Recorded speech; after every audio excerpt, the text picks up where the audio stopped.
Assalomu alaykum aziz aka ukalar. Bugungi xizmatimiz Versal to'yxonasida. Bugun 3 ta qozonni oshib qo'yamiz. Birinchi qozonimizni 10 ga tayinlaymiz. Hammalarni kutib qolamiz. Keyin alohida ikkinchi guruchdan ham qo'yamiz. Oshga kelinglar. Biz mana ishlarni boshlab oldik. Xudo xolasa, soat 4 da kelganmiz. Birinchi qozonimizni 6:30 ga bosamiz.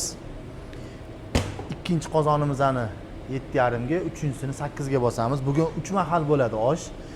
Soat 11-12 ga ham mehmonlar aytilgan. 4-chi kichkina qozonimiz kenja guruchdan. Uni soat 8:30 ga bosamiz. U alohida hassakashlarga o'zligiga qilinyapti. Bismillahirrohmanirrohim. Xudoga ehsonlar. Alloh o'zing dargohingda olsin, qabul aylasin. Ishlarimiz shirin chiqsin. Allohu akbar.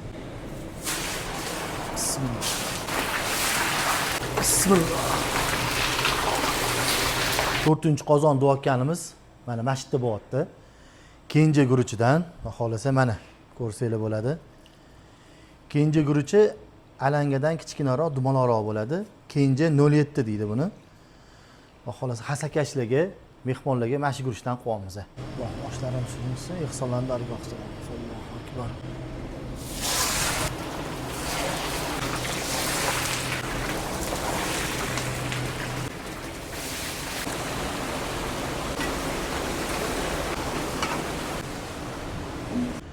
Xohlasa mana 4-chi qozonimiz yog' qizib qoldi. Kenja guruchidan ishlarni boshlaymiz. Bismillahirrohmanirrohim. Allohu akbar. Matalashga ruletlar. Xohlasa mana oshlarni bosib qo'ydik. Yop tog'oram.